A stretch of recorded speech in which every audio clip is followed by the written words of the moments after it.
Hi y'all, welcome back to this video on attractions to and advantages of Kantian ethics. Act only according to that maxim whereby you can at the same time will that it should become a universal law. Immanuel Kant, 1724 to 1804. In this video, we explore why Kant's moral philosophy remains one of the most respected ethical systems in history. We'll focus on its grounding in duty, reason, autonomy, and its enduring influence on justice, fairness, equality, and human rights. For Kant, the good will is the only good thing without qualification. An action has moral value only when done from duty, not for reward or advantage. This focus on pure intention builds moral integrity and trustworthiness, qualities essential to any ethical life. Kant's universal moral law he called the categorical imperative. The categorical imperative demands universal consistency. If a rule is moral, it must hold for everyone, everywhere, all the time. This universality protects fairness and equality by preventing anyone from making moral exceptions for themselves. So, the categorical imperative is a universal, non-negotiable moral rule that applies to everyone the same, all the time, in all situations, no exceptions. Respect for persons and human dignity. In Kant's principle of humanity, we see that he insists that people may never be used simply as tools for someone else's goals. That's what he means when he says you should never treat a person as a mere means to an end. Every rational being has inherent dignity and autonomy. This idea forms the philosophical basis for contemporary concepts of human rights and moral equality. So this prohibits exploitation, coercion, and deception. And it promotes human rights. Rational and objective ethics. Kantian ethics are built on the faculty of reason. So you have morality grounded in reason and not emotion. He thought that because all rational beings share reason, moral principles will be universal and objective if they are based in reason.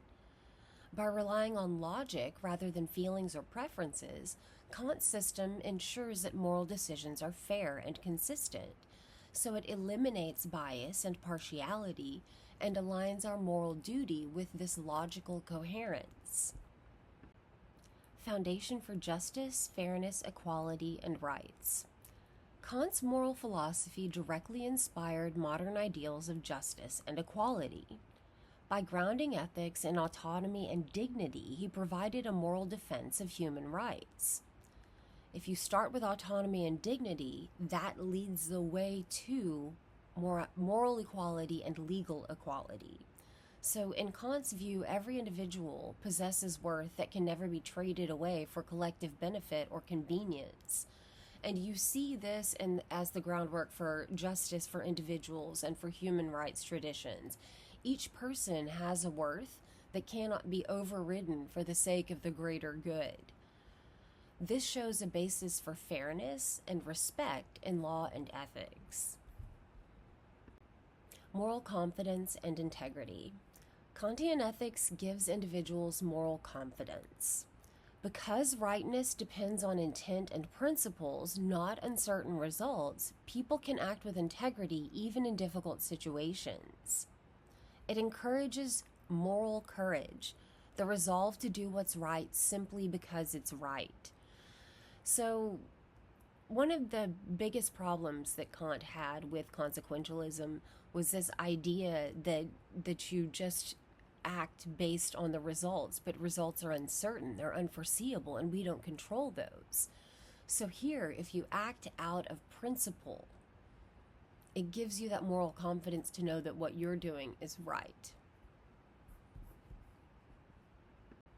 Why Kantian ethics appeals to us. So, Kantian ethics remains attractive because it blends rational consistency with deep respect for human autonomy and human dignity. It offers us a moral framework that values autonomy, it values fairness, and it values justice while guiding us towards a more humane and principled society. In summary, Kantian ethics endures because it demands both reason and respect. It calls us to act from duty, to value human dignity, and to uphold fairness and equality as the foundations of a moral world. Reflection questions. How does Kant's emphasis on dignity and equality shape modern ideas of human rights? Why might some people find comfort in absolute moral rules? How does Kantian ethics promote fairness and justice? Alright, y'all, that's all for now. If you're interested in more videos on philosophy and ethics, take a look at the videos posted on our channel. Thanks for watching. Have a great day.